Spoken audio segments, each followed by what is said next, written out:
¿Cómo están?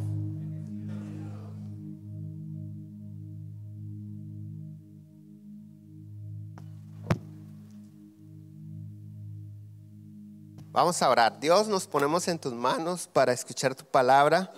Pedimos que nos hables a través de ella, Señor, y te pido que si alguno de mis hermanos aquí viene con alguna enfermedad, tú lo sanes, Señor. También, Señor, que tú contestes las peticiones, los deseos que tenemos todos, las necesidades, Señor. Nosotros confiamos que estamos en tus manos y en esta hora nos disponemos, Señor, a escuchar tu palabra, pidiéndote, Señor, ser edificados por ella. En el nombre de Jesús, amén. Ok, el título del mensaje en esta tarde es Yo no soy, atentamente Satanás. Estamos acostumbrados a atribuirle a Dios solamente las bendiciones. Cuando experimentamos algo contrario a lo que esperamos recibir, a nuestra esperanza, o cuando suceden cosas que se supone que no deben de pasarnos, culpamos al diablo. Algunos hasta le reclaman a Dios y le preguntan ¿por qué Dios permites que pase esto? ¿Por qué permites esta enfermedad, esta crisis o esta situación? Cuando nos sorprende la desgracia, sentimos a veces como que Dios nos ha abandonado. Pero es bien importante que nosotros tengamos en claro lo siguiente: Dios es el creador de todas las cosas y toda la creación se sujeta a Dios. Aún el ángel de la muerte y el mismo diablo tienen que someterse a la autoridad de Dios. Dice Isaías 54:16, he aquí, yo hice al herrero que sopla las ascuas en el fuego y saca la herramienta para su obra. Y yo he creado al destruidor para destruir. Esta escritura nos muestra claramente que el destructor es creación de Dios y precisamente tiene como propósito destruir.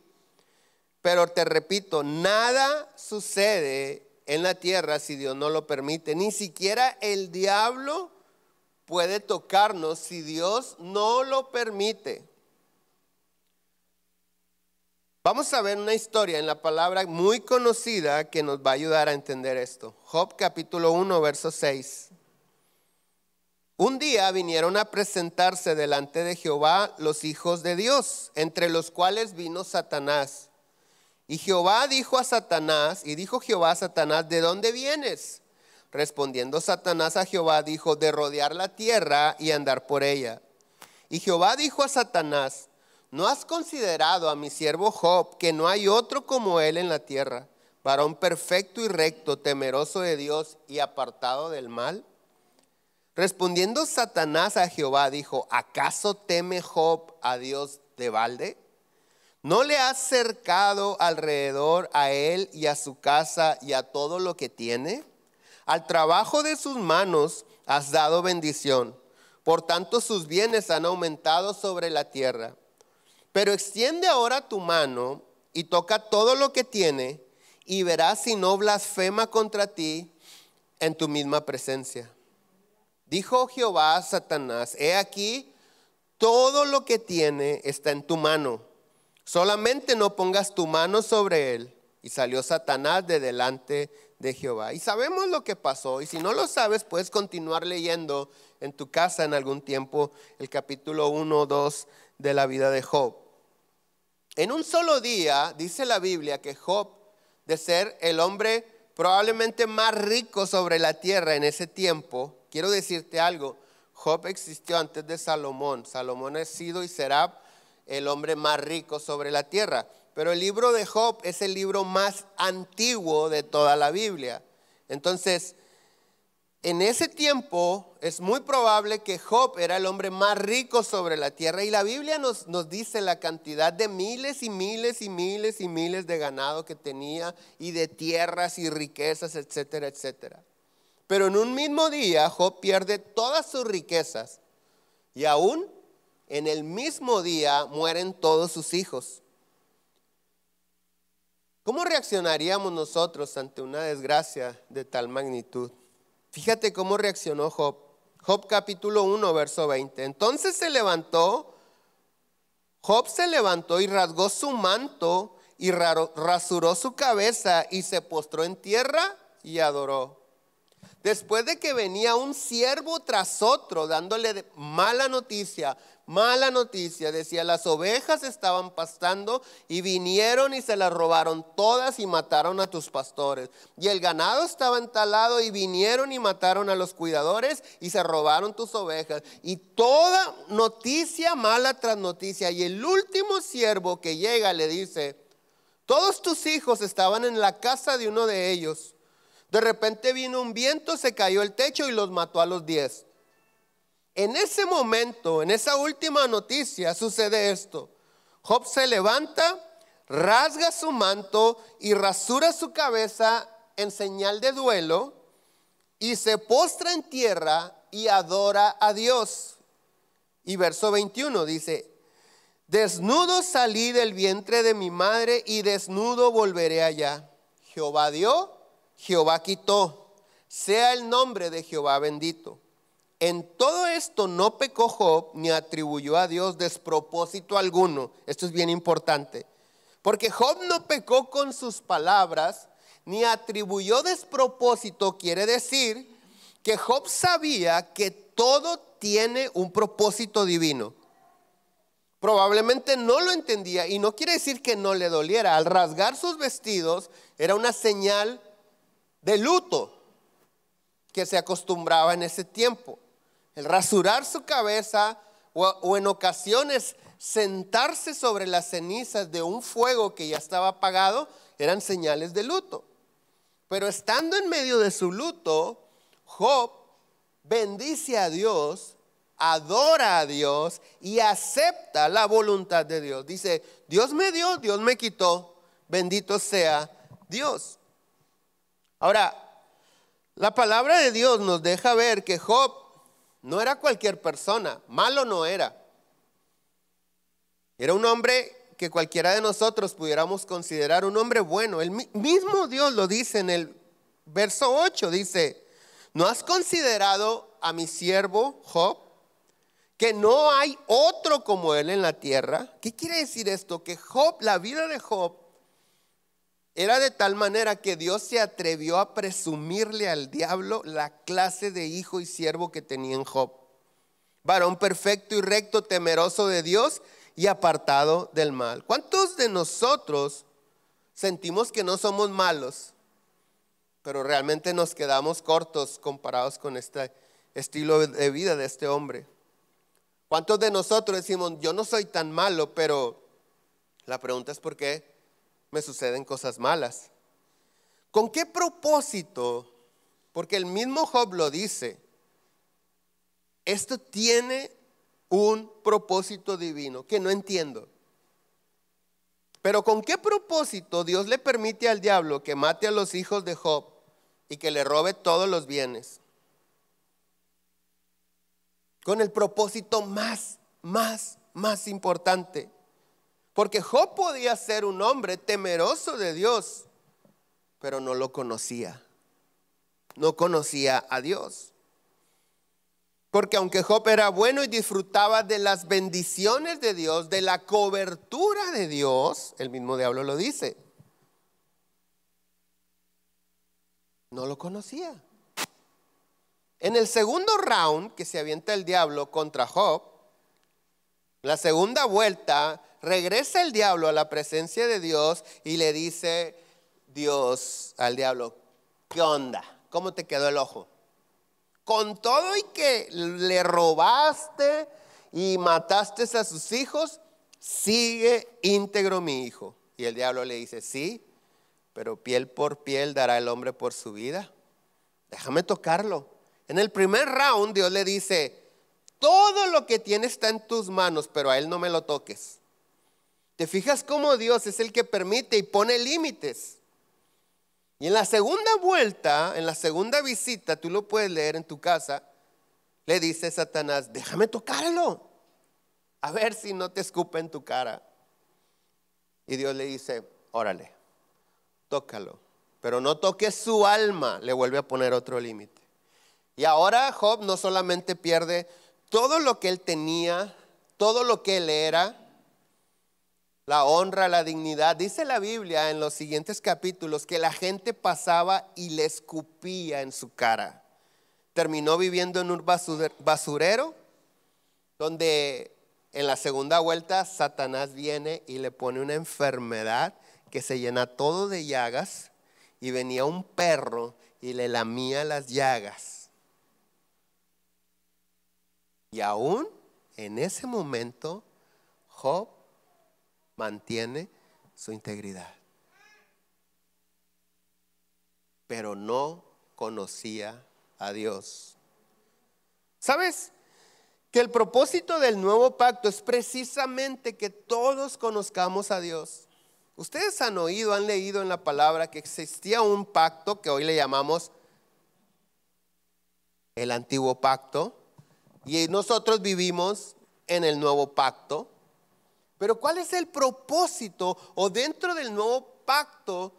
¿Qué es lo que resalta? ¿Por qué Dios dice voy a quitar aquello que no funcionó? No porque Dios no cumpliera, sino porque los hombres no entendieron el propósito. Dice Jeremías capítulo 31. He aquí vienen días, dice Jehová, en los cuales haré nuevo pacto con la casa de Israel y con la casa de Judá. No como el pacto que hice con sus padres el día que tomé su mano para sacarlos de la tierra de Egipto, porque ellos invalidaron mi pacto, porque fui yo un marido para ellos, dice Jehová. Pero este es el pacto que haré con la casa de Israel después de aquellos días, dice Jehová. Daré mi ley en su mente y la escribiré en su corazón. Y yo seré a ellos por Dios y ellos me serán por pueblo. Y no enseñará más ninguno a su prójimo, ni ninguno a su hermano, diciendo, conoce a Jehová, porque todos me conocerán, desde el más pequeño de ellos hasta el más grande, dice Jehová. Porque perdonaré la maldad de ellos y no me acordaré más de su pecado. En el antiguo pacto, solamente había una persona sobre la faz de la tierra que podía entrar en el lugar santísimo. Era el sumo sacerdote. Nadie más podía tener esa comunión con Dios. Nadie más podía entrar al lugar santísimo y ver cómo descendía la presencia de Dios. Y Dios le hablaba y éste escuchaba y salía con las instrucciones que Dios le había dado. Solamente uno. Sin embargo, en ocasiones ese uno, si no estaba viviendo una vida santa, si andaba en pecado, caía muerto una vez que entraba en la presencia de Dios. Y no es como que ya se murió, manden al otro. No, tenían que esperar un año, porque solamente una vez al año podían hacer eso. Y en ese año no había palabra de Dios, no había dirección de Dios para el pueblo, porque el que entró a tener comunión con Dios, su pecado lo mató. Entonces, cuando Dios explica y dice, voy a hacer un nuevo pacto en el que todos me conocerán, es decir, que todos se van a comunicar conmigo, me van a hablar, los voy a escuchar, les voy a hablar, me van a escuchar, van a disfrutar de mi presencia. Pero en el antiguo pacto, el pecado te mata delante de la presencia de Dios. Por eso Dios dice, desde el más pequeño de ellos hasta el más grande me va a conocer. ¿Cómo es posible? Continúa diciendo, porque perdonaré su maldad y nunca más me acordaré de su pecado. Ahora, todos nosotros que estamos en este tiempo donde el nuevo pacto está vigente, experimentamos esto que se llama gracia. La Biblia dice que donde abunda el pecado, sobreabunda la gracia. El problema es que algunos tomamos eso como un estilo de vida. Si 7 veces cae el justo, Dios lo levanta 8. ¿Es una verdad? Sí, es una verdad. Sus misericordias se renuevan cada mañana. Sí, es cierto. La Biblia dice que no hemos sido consumidos gracias a sus misericordias. Pero debemos de saber esto, que el pecado, el estilo de vida equivocado que podemos nosotros vivir o que hemos estado viviendo antes de conocer a Dios y a su palabra, estorba nuestra comunicación con Dios. Y entonces hay personas que dicen, ay, como quiera Dios me perdona y como quiera ahí vamos y pues ahí vamos poco a poco, etcétera, etcétera. Pero Dios dice, espérame, es que esto no se trata de ir poco a poco. Esto se trata de que si tú entiendes que la sangre de Cristo te limpia de todo pecado, tú tienes la libertad de acercarte confiadamente ante el trono de la gracia de Dios. ¿Qué encontramos en el trono de la gracia de Dios? Oportuno socorro. Entonces, Dios me perdonó a través del sacrificio de Jesús. Ahora puedo entrar confiadamente, algo que millones en el antiguo pacto no pudieron disfrutar. Tú y yo lo podemos disfrutar porque a través de la sangre de Cristo nuestros pecados han sido borrados. Ojo, cuando yo entiendo esto y entiendo que el propósito del nuevo pacto es que todos tengamos comunión con Dios y entro a la presencia de Dios, cuando yo continúo en mi estilo de vida, en las cosas cotidianas, estando en la presencia de Dios, ya no salgo a pecar.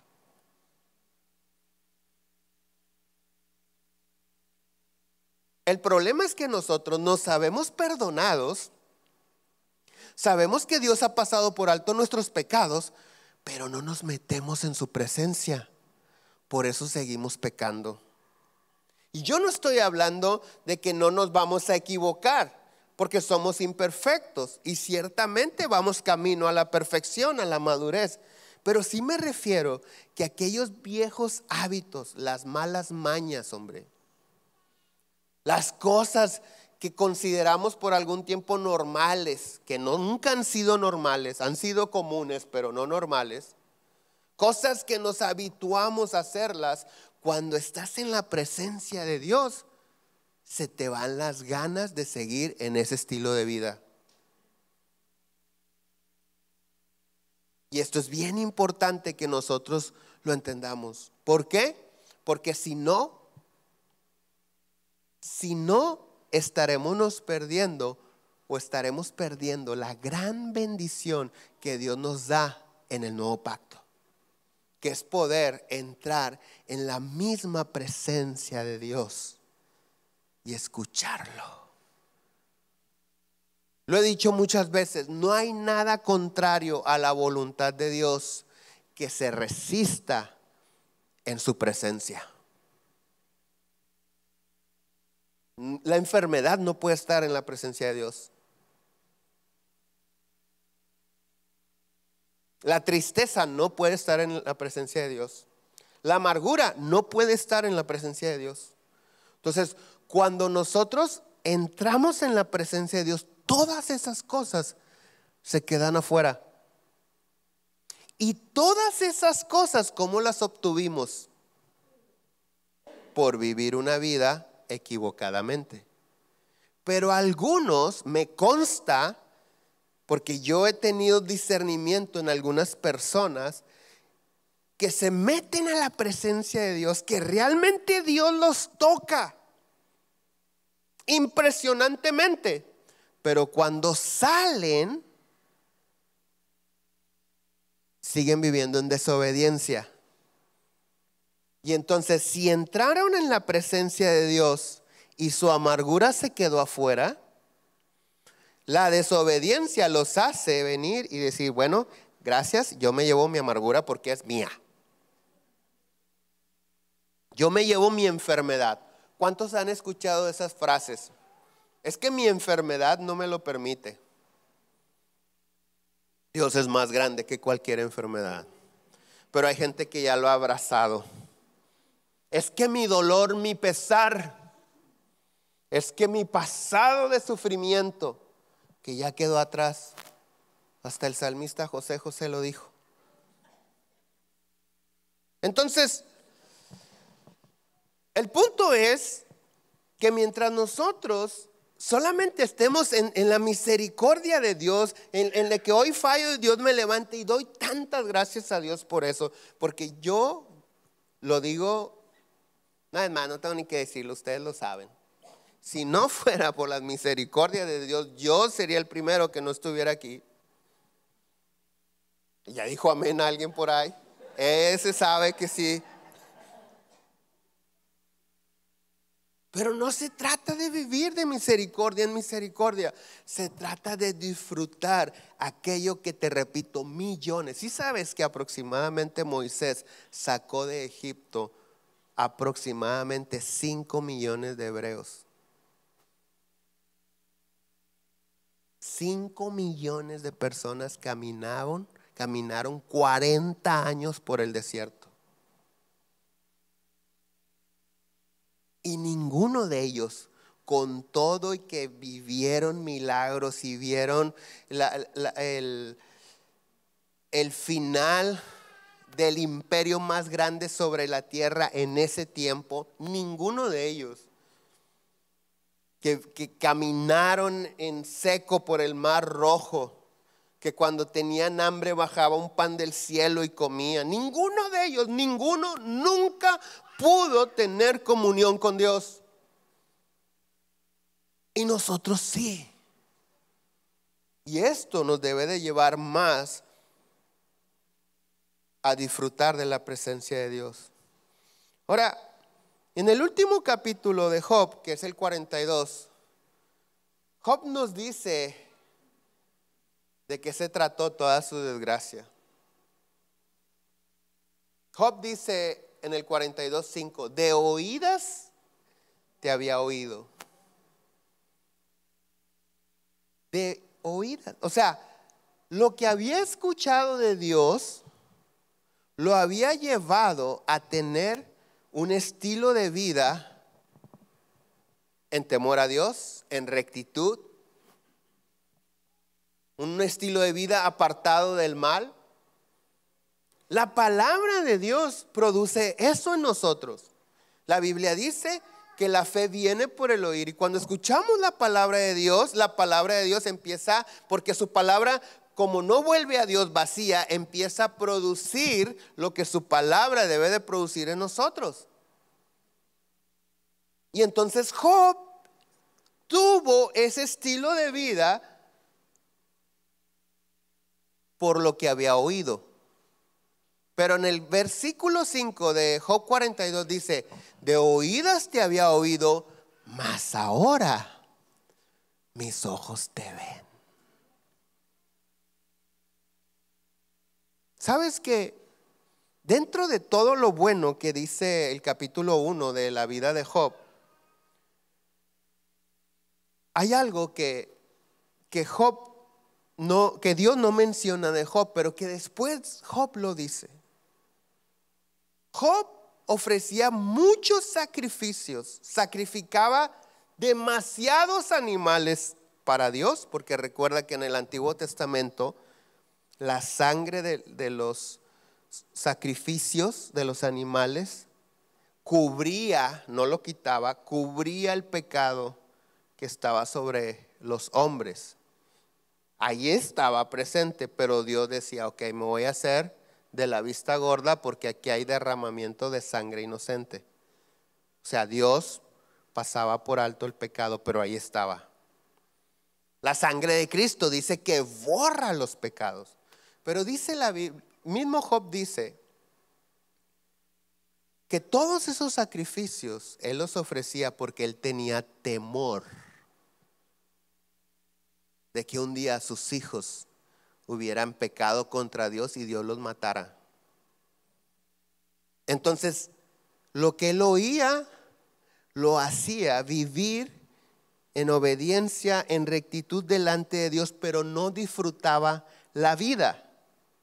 ¿Por qué? Porque había temor en su corazón. Algunos de ustedes tienen buena salud, hasta guapos están. Nadie dijo amén. ¿Cuántas están casadas con un marido bien guapo? Todas las demás no las inviten a comer, que cocinen ahorita saliendo de aquí. ¿Cuántos están casados con una mujer hermosa?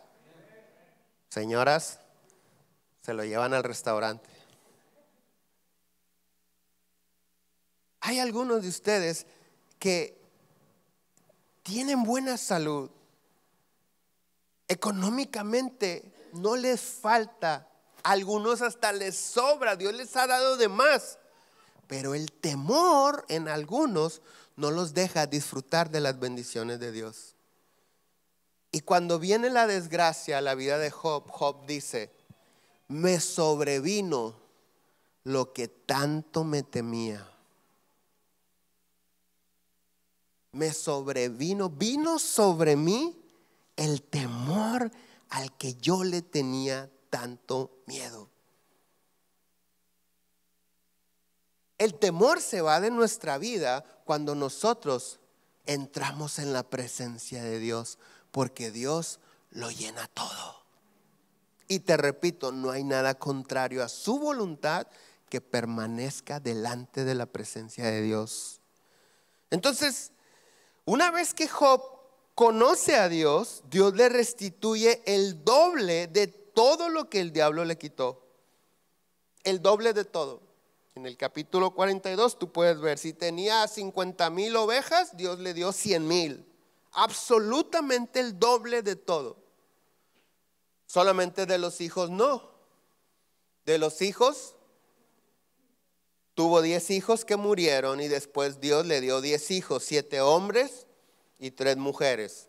Y dice la Biblia que nunca en la vida habrá mujeres más hermosas que las 3 hijas de Job. Eso dice la Biblia. Yo miro a Verónica y lo dudo, porque no conocía a las hijas de Job. No, no se crean. No está aquí. Me lo editan eso, porfa. No está, ¿verdad? Vamos a orar ya mejor, vámonos. Pero, ¿por qué Dios no le dio 20 hijos? Porque los primeros no los perdió, se fueron al cielo solamente. Job tuvo 20 hijos, 10 primero y 10 después. Y esto nos debe dar paz. Sin embargo, Eclesiastés capítulo 7, verso 14 dice: en el día del bien goza del bien, y en el día de la adversidad, adversidad se puede traducir como malo, en el día malo, considera, o sea, medita, piensa un poco que Dios hizo tanto lo uno, o sea, el bien, como la adversidad, como lo otro, a fin de que el hombre nada halle después de Dios. Este versículo es importantísimo, porque muchos de nosotros, cuando viene la adversidad, la enfermedad, la escasez, la desgracia, decimos: aquí no está Dios, esto no puede venir de parte de Dios. Pero esta escritura dice que Dios hace el bien como la adversidad, es decir, Dios está en el bien y Dios está en la adversidad. Dios está en todos lados. La Nueva Traducción Viviente dice: disfruta de la prosperidad mientras puedas, pero cuando lleguen los tiempos difíciles, reconoce que ambas cosas provienen de Dios. Una persona que reconoce que Dios, así como da, también puede quitar, vive en obediencia a Dios y en comunión con Él. Entonces, la respuesta a la pregunta, ¿por qué Dios permite que llegue la adversidad a mi vida o el día malo? La respuesta es porque la desobediencia o la falta de comunión con Dios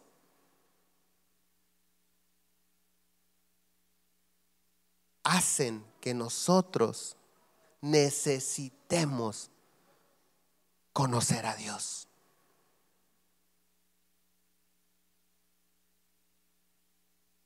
Recuerda que Dios lo dice en el nuevo pacto. El propósito es que todos me conozcan. Y Dios, como lo vimos en la vida de Job, No se tienta el corazón para echar mano de lo que tenga que echar hasta que tengas comunión con Él. Pero te quiero decir algo. ¿Qué necesidad?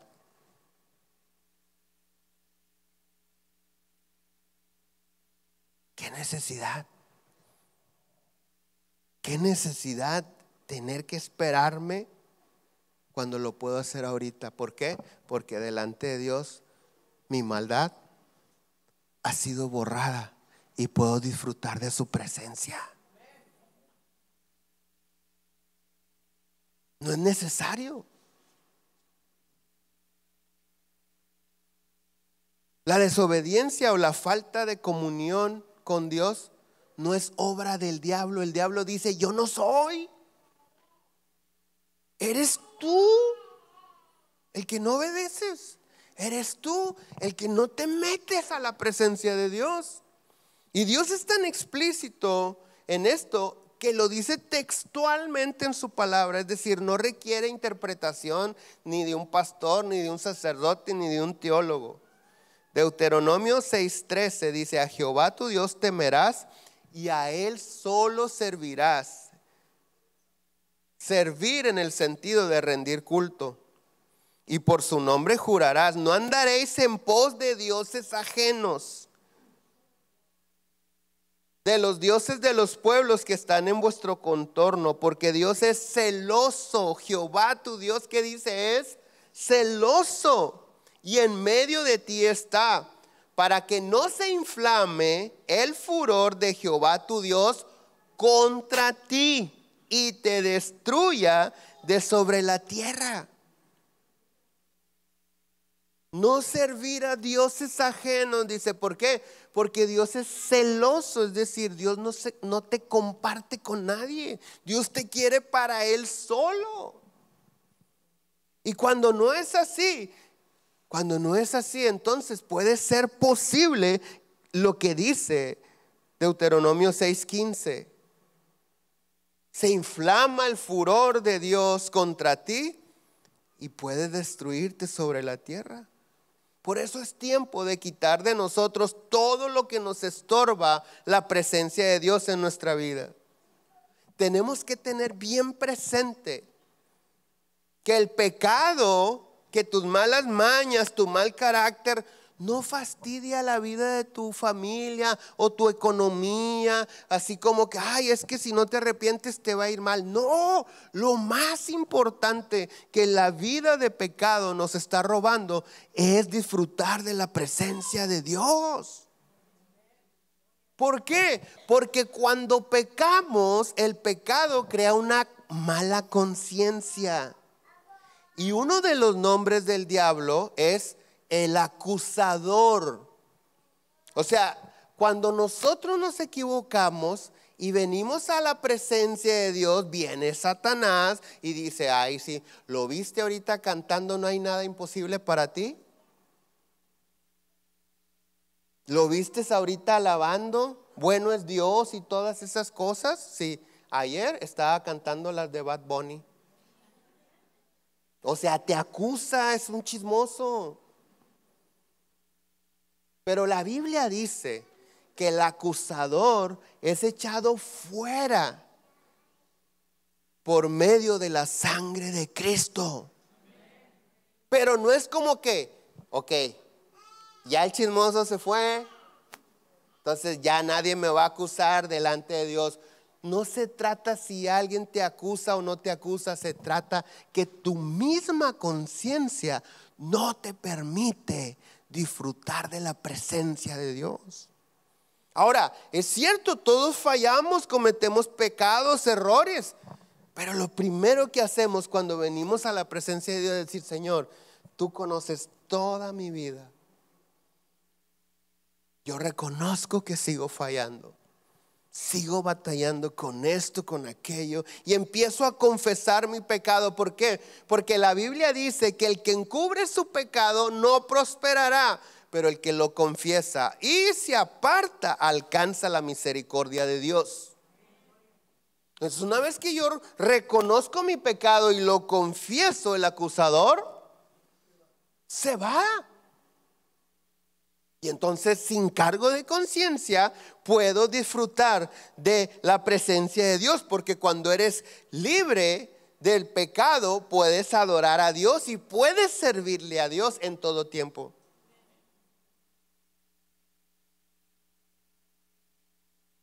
Josué capítulo 24, 19. Dice: entonces Josué dijo al pueblo: no podréis servir a Jehová, porque Él es Dios santo y Dios celoso. No sufrirá vuestras rebeliones y vuestros pecados. Si dejareis a Jehová y sirviereis a dioses ajenos, Él se volverá y os hará mal, y os consumirá después que os ha hecho bien. ¿Es tan claro esto? Nosotros somos testigos de cómo Dios ha levantado la vida de personas. ¿Me ayudan la alabanza, porfa? Ha levantado la vida de personas de situaciones de vida o muerte, con milagros impresionantes de todo tipo. De todo tipo. Hemos podido ver cómo Dios ha librado de la muerte literalmente, de peligros de muerte, de enfermedades, la destrucción del hogar y todo impresionante. Y esa gente que en su angustia clama, como dice la palabra: en mi angustia clamé a Jehová y Él me oyó y me libró de mi ruina. Esas personas lo viven en carne propia, cómo Dios los libra de su ruina. Pero desafortunadamente no se mantienen en obediencia y en comunión con Dios. Yo te quiero decir algo. Mientras Job vivió su vida así como Dios dijo, el diablo dice: ¿cómo no te va a temer si yo no lo puedo tocar? ¿Cómo? Dice: has prosperado la obra de sus manos y sus bienes han aumentado en grande manera.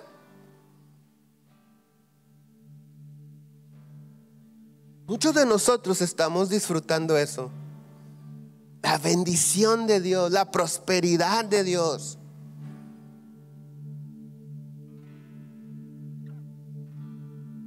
Pero ¿cómo comenzamos leyendo Job 1:6? Un día vinieron delante de la presencia de Dios, entre ellos Satanás. Un día, o sea, inesperadamente, de repente.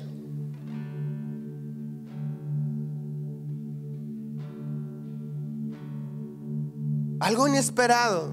Todo estaba bien, pero Dios quitó el cerco. Y la figura que a mí se me viene es cuando nosotros podemos disfrutar de la promesa que Dios dice: reprenderé al devorador. ¿Te acuerdas? Y no te va a tocar. Entonces, el devorador, reprender, es ubicar en el lugar correcto.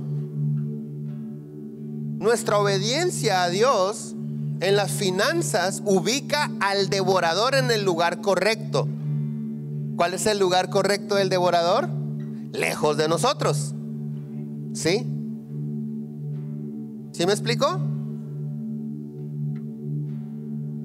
Entonces, cuando de repente nosotros no somos obedientes a Dios en ese asunto, puede ser que un día, como con Job, un día de repente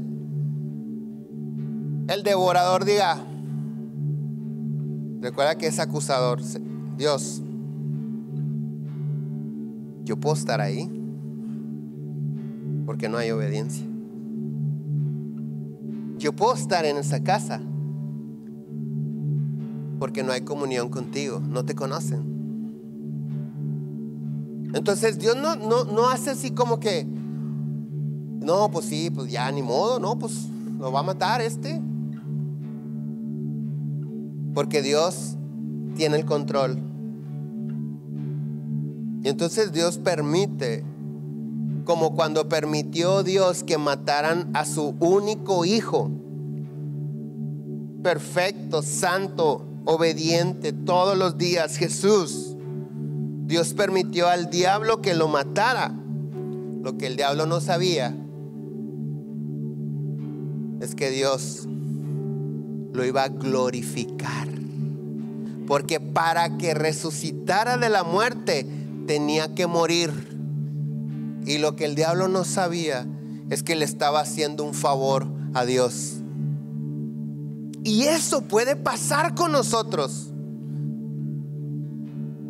A lo mejor la adversidad está tan fuerte en nuestra contra, pero siendo honestos, la mayoría o muchos de los que estamos aquí vinimos aquí porque afuera ya no teníamos esperanza, nadie nos pudo sanar, se nos acabaron los recursos, etcétera, etcétera, y llegamos aquí. Y todo aquello que el diablo hizo para destruirnos, hoy cuando volteamos atrás y hacemos memoria de ese tiempo, decimos: si no fuera por esa enfermedad, no te hubiera conocido. Si no fuera por esos problemas, si no fuera porque el mundo se me cayó a pedazos, no te hubiera conocido. Porque dice la Biblia que Dios no quiere que ninguno se pierda. Por eso en los límites le dijo: ok, toca lo que tienes, pero a él no. O bueno, va de nuevo, tócalo a él, pero no toques su alma. Dios pone los límites. Dios le dice al diablo: puedes tocarlo, nomás no me lo mates, no se te ocurra, porque esto no se trata de andar matando a mis hijos. Esto se trata de llevarlos a un encuentro conmigo. Yo sé que aquí muchos de ustedes han estado caminando en obediencia a Dios, han estado buscando la presencia de Dios en oración, en adoración. Indudablemente van a venir las bendiciones que estás esperando, porque Dios cumple lo que promete. Lo vio Job. Job lo vio en su vida, la promesa de Romanos 8:28. Romanos 8:28 dice: y sabemos que a los que aman a Dios, todas las cosas les ayudan a bien. Todas las cosas. ¿A quiénes? A los que aman a Dios. No puedes amar a quien no conoces. La Biblia nos permite conocer a Dios, nos da información acerca de Dios, pero la comunión en oración y adoración nos deja disfrutar de su presencia. No dudes. Si has estado experimentando adversidades o problemas, no dudes que Dios te va a bendecir, te va a levantar, pero depende de ti. El diablo dice: yo no soy, amigo, yo no soy. Dios bendice, Dios destruye. ¿Qué debemos de hacer para que Dios nos bendiga y no nos destruya? Hechos capítulo 3 verso 19 dice: así que arrepentíos y convertíos para que sean borrados vuestros pecados y para que vengan de la presencia del Señor tiempos de refrigerio. Arrepentimiento es no volver a hacer lo malo.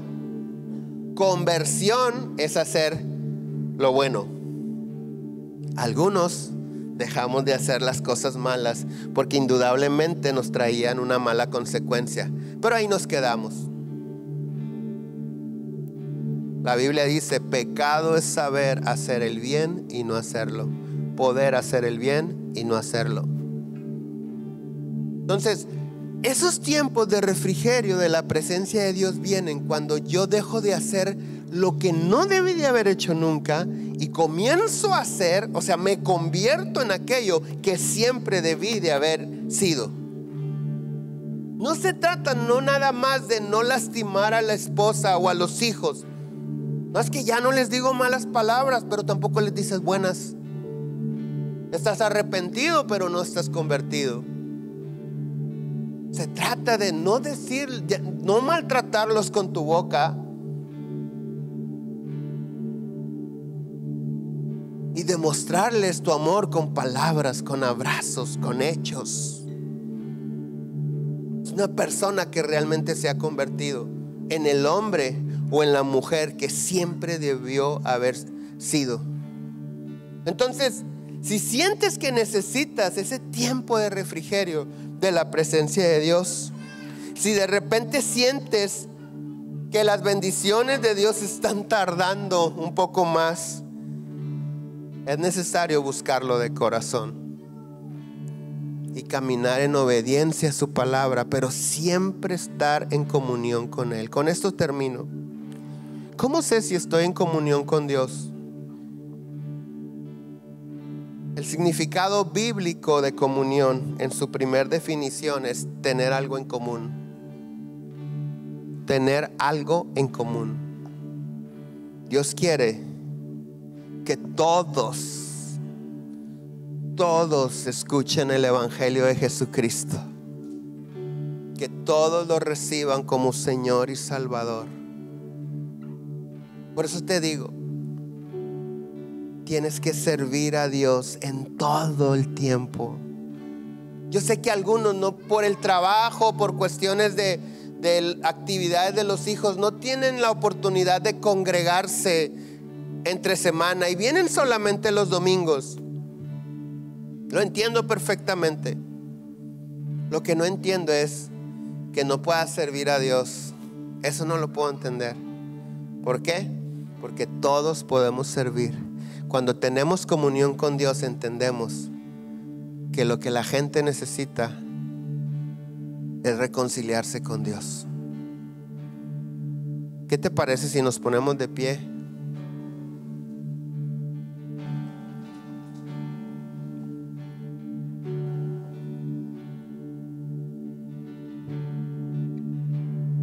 Cierra tus ojos unos momentos.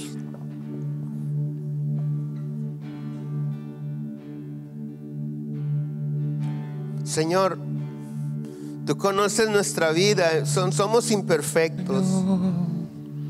Algunos, Señor, algunos no nos estamos esforzando por dejar de pecar, pero en esta tarde pedimos que tu Espíritu Santo nos dé la fortaleza y el dominio propio.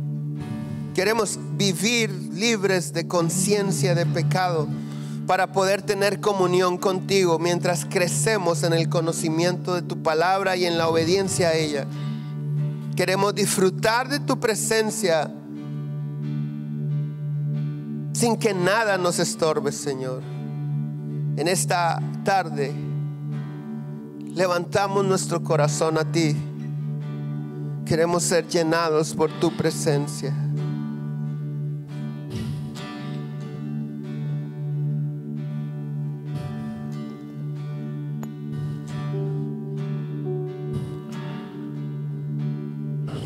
Busco, Señor.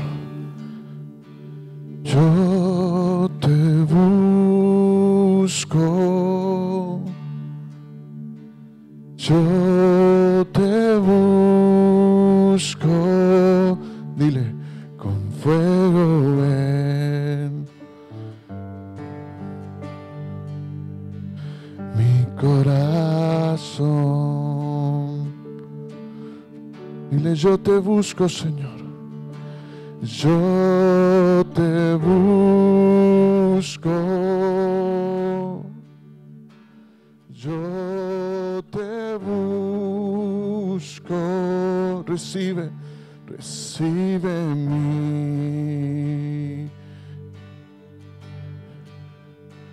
adoración. Una vez más dile, yo te busco con todo mi ser, Señor. Yo te busco con fuego, Señor. Yo te busco con fuego.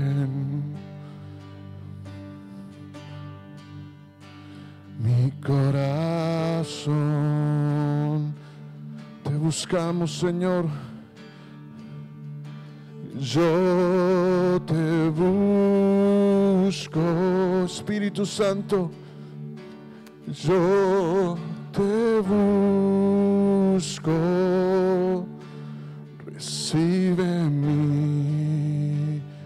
Recibe hoy, Señor, adoración. Adoración. Dile, te anhelo, Señor. Te anhelo, te necesito, te amo más que a mi ser. Te anhelo, Señor, yo te anhelo, te anhelo, te necesito, te amo más que a mi ser. Dile, te anhelo, Señor, ven aquí. Te anhelo, dile, te necesito, te necesito,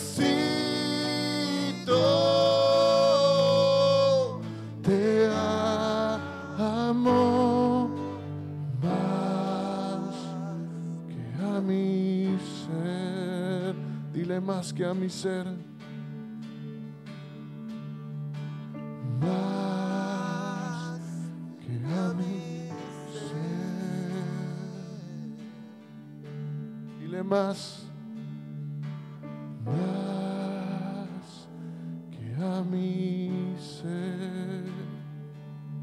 Padre, mi oración es que cada uno de nosotros, cada momento que dispongamos de conocerte, de buscarte, de encontrarnos contigo, te encontremos. Yo te ruego, Espíritu Santo, que cada uno de los que estamos aquí, Señor, podamos crecer en comunión contigo. Que cada vez, Señor, que nos encontremos en adversidades, tribulaciones, cosas contrarias, Señor, a la vida de los hijos de Dios, podamos escudriñar en nuestro corazón, como dice tu escritura, y podamos regresar a la vida que tú recompensas. Sobre todo, disfrutar de tu presencia. Señor, bendigo cada familia aquí representada. Te pido que tú seas con cada uno de ellos, Señor. Que tu reino se establezca en ellos y que hagan de su vida, de su casa, un altar donde puedan matar su carne y disfrutar de tu presencia, Señor. Le podemos decir una vez más, te anhelo. Te anhelo, te necesito, te amo más que a mi ser. Dile, te anhelo, Señor. Te anhelo, te necesito, te amo más que a mi ser. Dile, te anhelo, Señor. Te anhelo, te necesito, te amo más que a mi ser. Yo te amo, Señor, yo te amo más que a mi ser. Dile, te amo más que a mi ser. Te amo más que a mi ser. Que Dios los bendiga, que tengan una excelente semana y que hagamos de esto un estilo de vida. Bendiciones.